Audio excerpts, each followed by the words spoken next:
preocupante el alza en el costo de la canasta básica familiar, lo que se maneja tanto a nivel de gobierno o a nivel de la empresa privada. Don Obed García, economista del Consejo Hondureño de la Empresa Privada. ¿Qué se puede decir? Porque las estadísticas que ellos manejan también con el tema de la inflación preocupa y ya se avisora que puede caer o dejarse, como dicen algunos economistas, en dos cifras. Pero ¿cómo está la situación, don Obed? Muy buenos días.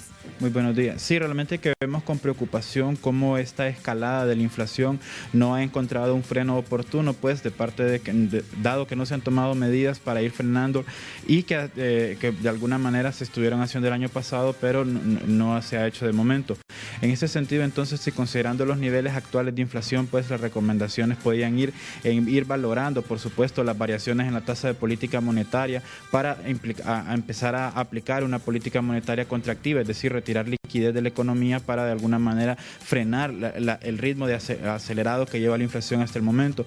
Por otro lado, los hogares también tienen que compensar este incremento de la inflación con medidas de ahorro o de racionalización del gasto, priorizando sobre todo aquellos elementos que les aseguren cierto nivel de bienestar y que de alguna manera protejan sus finanzas personales, considerando que este no es un fenómeno propiamente de Honduras, sino que se está viendo a nivel mundial y que difícilmente se puede frenar, considerando pues que la mayor parte de la inflación que se da en Honduras está explicada por los productos que se están importando de los Estados Unidos, es decir, la inflación que tenemos está bastante explicada por la inflación de los Estados Unidos.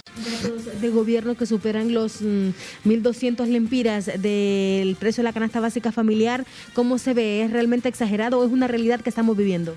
Bueno, eso lo podemos contrastar con los datos que publica el Banco Central, en donde la inflación de alimentos ya alcanza cerca de un 13%, entonces podemos decir que hay cierta consistencia en el comportamiento de los precios, pero como lo podemos afirmar, pues la mayor parte de esta inflación está explicada, por supuesto, por el incremento acelerado de los precios de los combustibles y, claro, también el incremento de los precios de las importaciones que, por supuesto, dadas las condiciones en el mercado internacional, han tenido esta variación a la alza, producto, pues, tanto de los problemas en la cadena de suministros, es decir, la crisis de contenedores que aún nos está pasando factura y, por supuesto, los efectos adversos que significa la situación de la guerra entre Rusia y Ucrania. A casi 6 meses de administración, ¿cómo avisaron ustedes la economía de Honduras al cierre del próximo trimestre si las cosas se siguen desarrollando de la misma forma que hasta ahora? Bueno, hay que ver que estamos muy cerca ya de esa franja tan temida de la inflación de las dos cifras, ¿no? Entonces, aquí es donde el Banco Central puede empezar a aplicar políticas oportunas para contraer un poco la escalada de este elemento, ¿no? Por otro lado, también el gobierno central puede aplicar políticas de inversión pública para incrementar la productividad, reducir los costos de producción en el país y, por lo tanto, poder afectar de manera positiva los precios en el sentido de que estos se puedan más o menos normalizar durante este año. Si no se toman en cuenta estas medidas, podemos alcanzar incluso cifras de inflación bastante preocupantes que, por supuesto, tienen un efecto de deterioro tanto en los ingresos de las personas como en los ahorros, dado que las tasas de interés no logran compensar esta escalada de la inflación y, por lo tanto, entonces se desvaloriza en general el empira.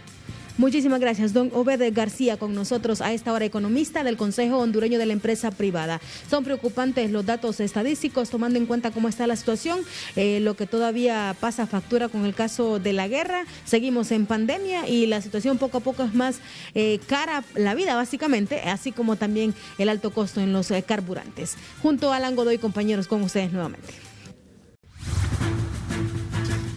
Último momento. Último momento. Último momento.